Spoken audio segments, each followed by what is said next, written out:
Dios te salve María, llena eres de gracia, el Señor es contigo, bendita tú eres entre todas las mujeres, y bendito es el fruto de tu vientre, Jesús. Santa María, Madre de Dios, ruega por nosotros, pecadores, ahora y en la hora de nuestra muerte. Amén.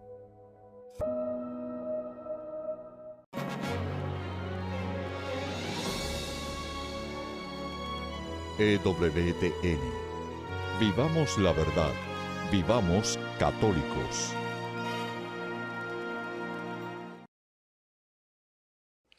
¿Te has planteado cómo haces para tomar una decisión? Tienes que decidir si haces un aborto o no, si ayudas a alguien a abortar o no. ¿Qué haces para decidir?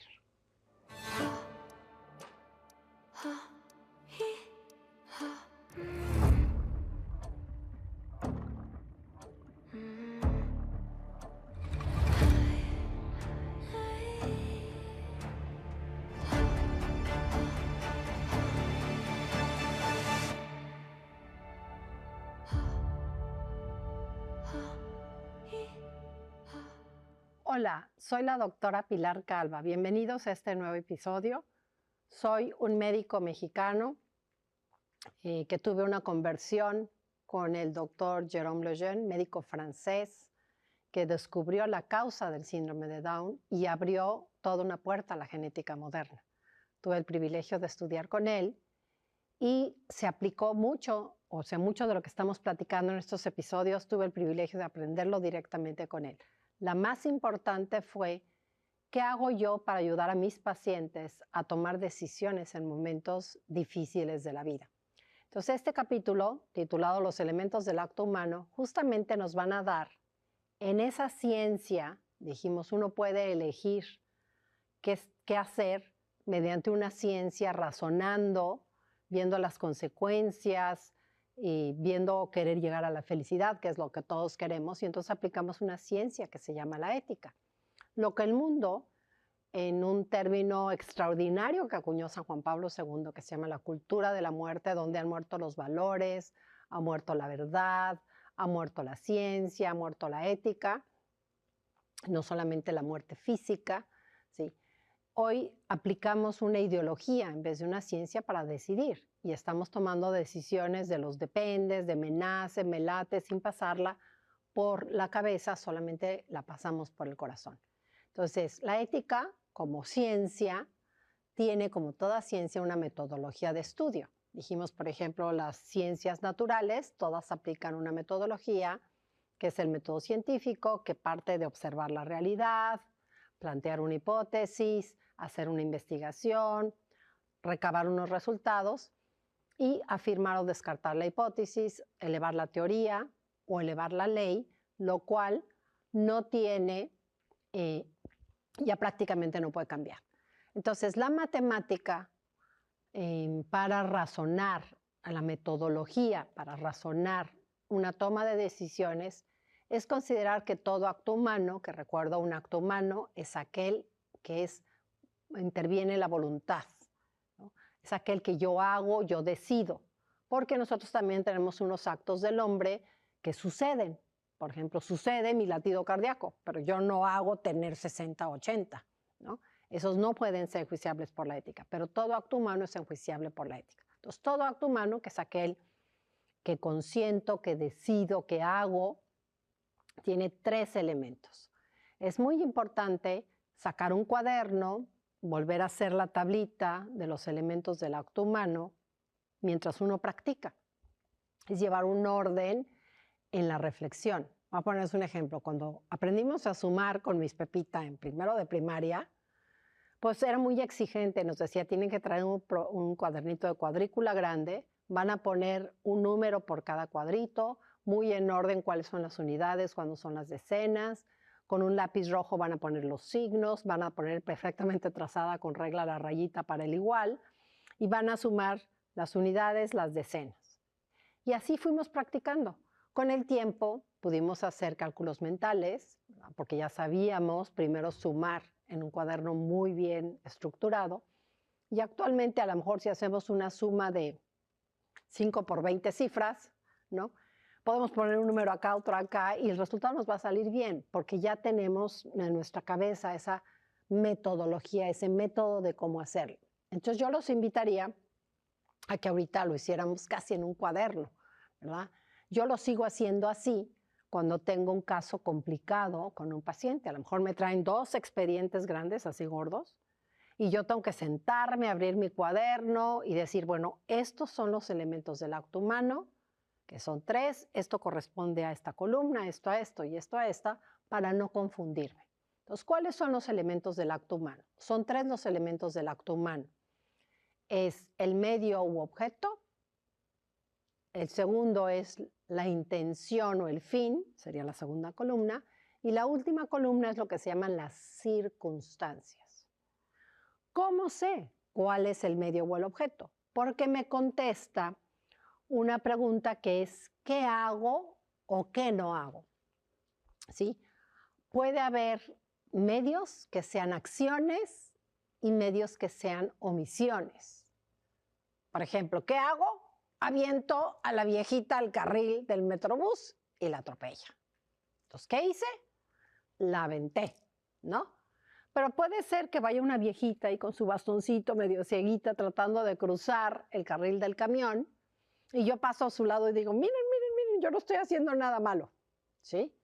Y por no hacer nada, la abuelita se queda a la mitad del carril porque va muy despacito, porque no ve que viene el camión y la atropella el camión. Ahí no fue que hiciera algo malo, es que omití o no hice algo bueno. ¿Qué debí de haber hecho yo? Debí de haber tomado a la abuelita del brazo y juntas haber cruzado más rápido el carril. O quizás haberla detenido y decirle, espérese señora que pase el autobús y ya después nos cruzamos, ¿sí? Entonces, no se les olvide, el elemento del medio u objeto contesta la pregunta ¿qué hago o qué no hago? Segundo elemento del acto humano es el fin o intención. Contesta la pregunta ¿para qué? ¿Hago? ¿Para qué? ¿No hago? ¿Para qué? ¿No? Entonces el para qué es el fin o intención. Eso generalmente está muy claro en un acto, ¿no? Entonces ahí lo que es la intención va a quedar en esa columnita. La tercera columna es la columna que se refiere a las circunstancias. ¿Cuáles son las circunstancias? Las circunstancias, ahí van todos aquellos adverbios de tiempo o lugar que no son ni el qué ni el para qué, sino todas las demás preguntas. Por ejemplo, ahí va el cómo, por qué, dónde, quién, para quién, a quiénes, cuánto, cuándo. Todos esos adornos van en las circunstancias. Entonces, las circunstancias habitualmente completan el medio o el objeto. Dicho de otra manera, completan el chisme, ¿no? Por ejemplo, ¿qué hago? Robo, ¿no? Circunstancias, ¿cuánto robó? ¿Cómo robó? ¿A quién robó? ¿Por qué le robó? Todo eso van en las circunstancias, ¿sí? Lo mismo en el fin se pone concretamente para qué y todos los adornos de ese para qué son circunstancias. Entonces, 3 elementos del acto humano. El objeto o el medio que contesta la pregunta ¿qué hago o para qué? Fin o intención que contesta la pregunta, ¿qué hago o qué no hago? El fin o intención contesta la pregunta ¿para qué lo hago? Y todo lo demás va en las circunstancias. Dicen todos los tratados de ética, porque ética es una ciencia tan universal como decir geografía o matemáticas. O sea, no hay una matemáticas para los católicos y otra para los ateos, y hay unas matemáticas para los honestos y otra para los deshonestos. Las matemáticas son universales. 2 significa 2 elementos, un signo así significa agregar o sumar, este otro significa otra vez 2 elementos, ¿verdad?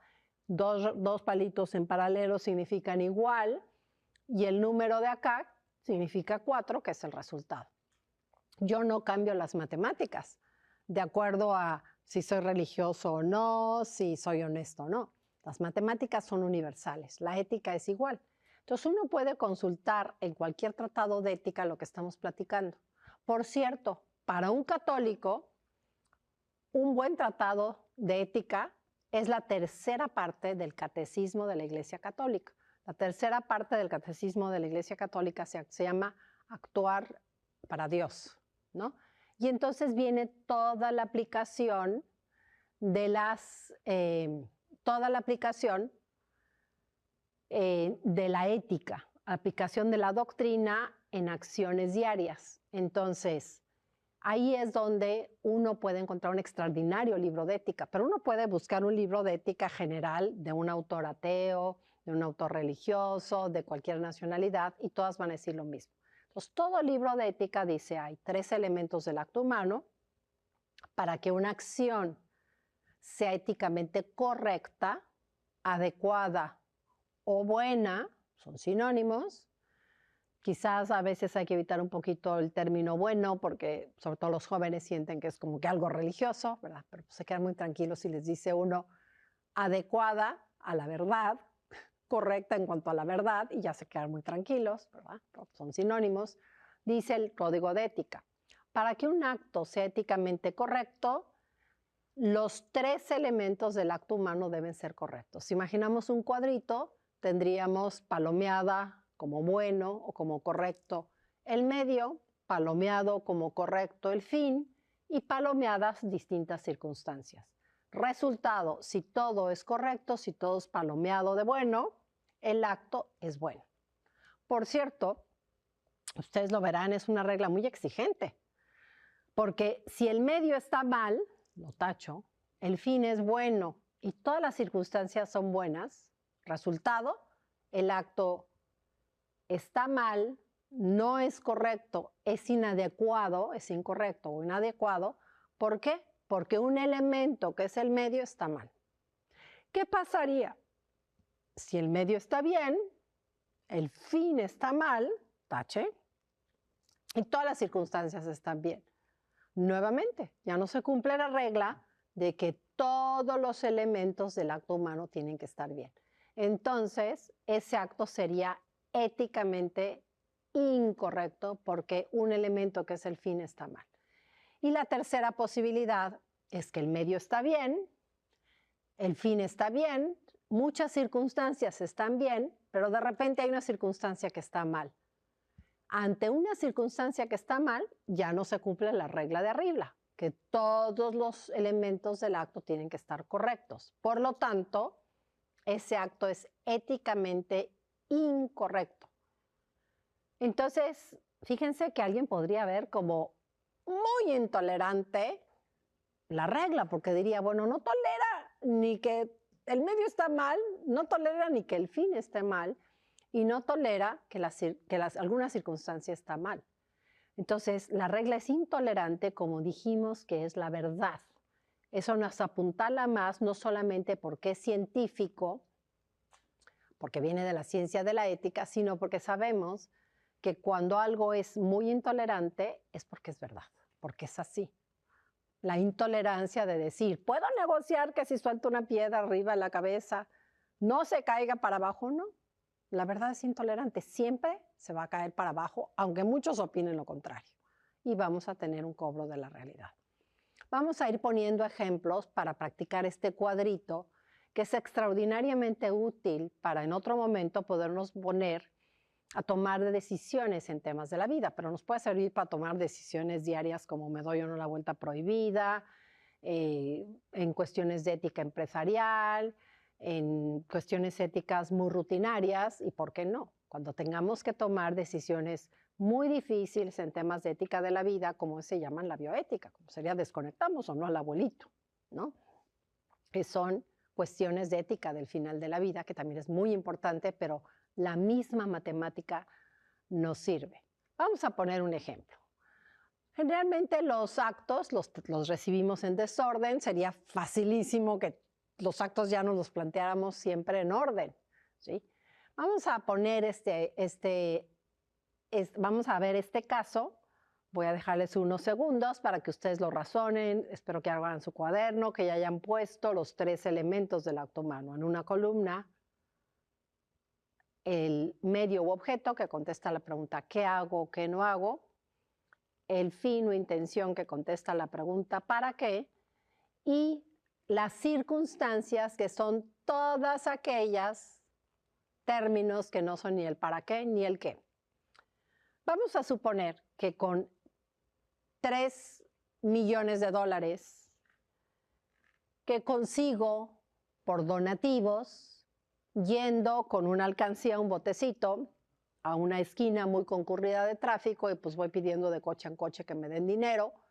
Entonces recabo dinero para dar de comer a quienes, pues a los pobres, 80% mujeres, 20% niños. ¿Dónde les vamos a dar de comer? Pues en los comedores de las parroquias, ¿verdad? ¿Qué menú les vamos a dar? ¿Cuántas comidas al día? ¿Cuánta proteína van a contener? ¿Cómo van a ser las mesas donde se sienten? Etcétera, etcétera. Ese es el caso. Entonces yo lo primero que haría es, si no acomodo bien el dilema, yo no planteo bien la operación de matemáticas, muy probablemente el proceso va a salir mal y el resultado va a salir mal. Como cuando nos hacían plantear los problemas de matemáticas. El planteamiento es casi el éxito de la operación y del resultado. Aquí pasa lo mismo. Entonces, piensen ustedes, ¿qué hacemos o qué no hacemos? En este caso es una acción. ¿Qué hicimos? Conseguir donativos. Entonces, en la primera columna ponemos consigo donativos. ¿Cuánto consigo? 3 millones de dólares. Eso va en las circunstancias, pongo 3 millones, que apellidan o completan el medio u objeto, ¿no? ¿Cómo lo consigo? Pues con un botecito. ¿Dónde? Parado en una esquina pidiendo dinero. Ese cuánto consigo y cómo lo consigo son circunstancias también. ¿Para qué consigo dinero? Sería la otra pregunta. Uno puede conseguir dinero para distintas cosas, pero en este caso me dediqué y me di la tarea de conseguir dinero para dar de comer, ¿sí? Entonces ya lo primero que uno siempre se tiene que asegurar para no subirse a la resbaladilla del relativismo ético y pasar a una ideología, a un sentimentalismo que no es una ciencia y que probablemente me lleva a tomar decisiones no correctas, decisiones que me van a hacer sufrir, ¿sí? Es muy importante que uno plantee bien. Entonces, ¿el medio u objeto de conseguir donativos está bien o está mal? Está bien, ¿no? Porque yo estoy pidiendo dinero para algo, yo no lo estoy tomando. Conseguir donativos en sí está bien, ponemos palomita al medio. ¿Para qué lo consigo? Para dar de comer. ¿Está bien o está mal dar de comer? Es muy bueno. Además, es una obra de misericordia, dar de comer, ¿verdad? ¿A quiénes les doy de comer? A los pobres. ¿Cuántas comidas? ¿Dónde se sientan para comer? ¿Dónde están localizados los comedores? Todas son circunstancias, ¿sí? Entonces, el medio está bien, consigo donativos. ¿Para qué? Para dar de comer. Algunas circunstancias es que los conseguí mediante una alcancía, yéndome a parar en una esquina, iba de coche en coche y pedía dinero. Entonces, todas las circunstancias son correctas. Ese acto es éticamente correcto, no porque yo lo diga, porque me nace, porque me late, sino porque objetivamente, si contrasto con la ciencia, es correcto porque el medio está bien, conseguir donativos, el fin está bien, dar de comer, y todas las circunstancias que son pobres, cuántas comidas, dónde les doy de comer, son correctas. Entonces, como todos los elementos del acto humano, como podemos ver en la primera línea, son correctas, el acto es correcto. Vamos a la segunda línea, donde el medio u objeto que hago no es correcto, el fin o intención pudiera estar bien y las circunstancias pudieran estar bien. Este es el caso de Robin Hood. Todos conocemos el caso de Robin Hood. Entonces, ¿quién lo hacía? Robin Hood, circunstancia. ¿Cómo venía vestido Robin Hood? Pues con un gorrito, con una plumita muy bonita, es una circunstancia, ¿sí? Pero ¿qué hacía Robin Hood? Primero tenemos que empezar siempre, no distraernos con las circunstancias, sino primero razonar el medio u objeto. ¿Qué hacía Robin Hood? Él se dedicaba a robar, ¿no? ¿Qué hacía Robin Hood? Robaba. No, pero para dar de comer a los pobres, ¿eh? Bueno, entonces separamos los diferentes elementos y decimos, ¿qué hacía Robin Hood? Robar. ¿Robar está bien o está mal? Buscar el bien, evitar el mal, primer principio de ética. Segundo, la tabla de los 10 mandamientos, ¿verdad? Y hay un mandamiento que dice, no robarás, ¿verdad? O no codiciarás los bienes ajenos, que es el séptimo mandamiento, ¿no? Entonces, no dice no robarás excepto si es para esto, para aquello. Dice no robarás. Entonces, robar en sí, recuerden el mal intrínseco. Hay cosas que en sí están mal y siempre van a estar mal. Entonces, robar, que en sí está mal, es un medio u objeto que es éticamente incorrecto. Por lo tanto, está mal el medio. ¿Cuál es el fin? Dar de comer. Nadie está diciendo que esté mal, entonces el fin está bien y puede que todas las circunstancias sean correctas. Ese resultado de ese acto donde el medio está mal, el fin está bien y todas las circunstancias están bien, está mal porque ya hay un elemento que está mal, que es el medio. ¿Qué hacemos? Está objetivamente mal. ¿Está claro? Entonces hay una razón.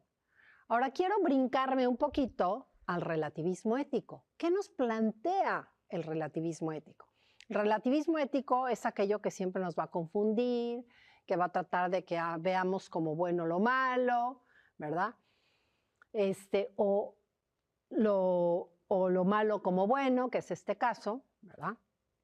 Entonces, ¿cuáles son las trampas del relativismo ético? Ahorita estoy posicionada en el relativismo ético. Dijimos, por ética, si el medio está mal, el acto ya va a estar mal, porque ya hay un elemento que está mal. Pero ¿cuáles son 3 trampas del relativismo ético? La primera trampa del relativismo ético es usar eufemismos. Suena difícil la palabra, pero ¿qué quiere decir un eufemismo? Es un sinónimo para llamar bonito o bueno algo que en sí está mal. Entonces, en vez de decir robar, decimos tomo prestado, ¿sí? Tomar prestado no es lo mismo que robar, ¿sí? Cuando yo tomo prestado un bien, la persona a la que la tomo, ¿sabe o no sabe que lo tengo? Claro que sabe que lo tengo y me dice, oye, ¿me puedo llevar esos 50 pesos y te los regreso el próximo mes? Y la persona que es la dueña de los 50 pesos o de los $5 me dice, sí, claro, se los presto. Y, por cierto, quedamos de acuerdo que el 11 de octubre usted me los va a regresar, ¿no? Un mes después. Entonces, ahí eso sí es tomar prestado. Pero si yo le tomo a alguien sus $5 sin que sepa y sin ponerme de acuerdo que se los voy a regresar, yo le podré llamar tomar prestado, pero es un engaño. No es tomar prestado, es robar. Pero a la hora que yo lo planteo como tomar prestado, podría considerarlo correcto, entonces digo tomar prestado está bien, el fin está bien, todo está bien. Pero fue bajo un engaño del relativismo ético. Segunda trampa del relativismo ético, cuando el medio está objetivamente mal, ¿sí? Sería olvidarme del medio. Fijarme muchísimo en el fin y en las circunstancias. Y entonces alguien me dice, oye, qué buena gente Robin Hood, ¿eh? Por cierto, se veía guapísimo con su sombrerito, con su plumita. Y no sabes qué rica comida daba, ¿no? Y lo hacía para dar de comer a los pobres. Entonces él, tipazo, daba de comer a los pobres, era un menú riquísimo, estaban súper a gusto las sillas en las que se sentaban, ayudaba a muchas mujeres y niños. Yo creo que estarás de acuerdo conmigo que hacía mucho bien Robin Hood. ¿Qué nos estamos olvidando de preguntar? Nadie ha preguntado qué hacía Robin Hood para dar de comer una comida tan rica en unas sillas tan cómodas. Eso no lo preguntes. Entonces, entre paréntesis, nadie quiere hablar del medio. Y ahí es donde está el problema ético. Entonces, nunca olviden que todo acto humano tiene 3 elementos: medio u objeto, qué hago, qué no hago, fin o intención, para qué, y todos los demás adornos son las circunstancias. Entonces, si no ha planteado alguien el medio u objeto, habrá que preguntarlo, porque probablemente ahí está el problema ético. Entonces, segunda trampa al relativismo ético cuando el medio está mal: olvidarnos, no considerar el medio. Tercera trampa del relativismo ético, cuando el medio está mal. Es decir, bueno, robar está mal, pero dadas las circunstancias, que estaban muy hambrientos, que no conseguían trabajo o que les daba flojera salir a trabajar, en ese caso yo creo que robar estaba bien. Eso se llama la moral o ética de las circunstancias o de las situaciones. Es una manifestación de esta enfermedad que se llama el relativismo ético y consiste en decir, circunstancias muy buenas pueden hacer un medio que está mal en bueno, lo cual no es cierto. Lo que en sí está mal siempre va a estar mal. No dice, no robarás excepto si es porque les da flojera trabajar, ¿no? Entonces, cuando uno ensalza las circunstancias, uno puede cometer un error ético, que es la enfermedad del relativismo, que es justificar lo que está mal por las circunstancias. Un ejemplo muy típico es, sobre todo entre los latinos, cuando llamamos y decimos, ay, solo fue una mentirita blanca, fue una mentira piadosita, ¿no? Entonces tú dices, miento para que a la abuelita no se enferme, ¿no? Pero es una mentirita blanca. ¿De qué color es blanca o es piadosita? Entonces, si yo miento de color blanquito, es menos grave que si miento de color negrito. Es más grave una mentira negra. Por ejemplo, yo mentí para que lo meta a la silla eléctrica. Es mucho más grave que mentir para que la abuelita no le dé dolor de cabeza. Pero ambas mentiras son incorrectas. No hay mentiras ni piadosas, ni buenas, ni blanquitas. Hay menos graves y más graves. Entonces nos quedamos en esa parte. Todos los elementos del acto humano tienen que ser correctos para que un acto sea correcto. Si el medio está mal, el acto ya está mal, no importa qué vueltas le demos.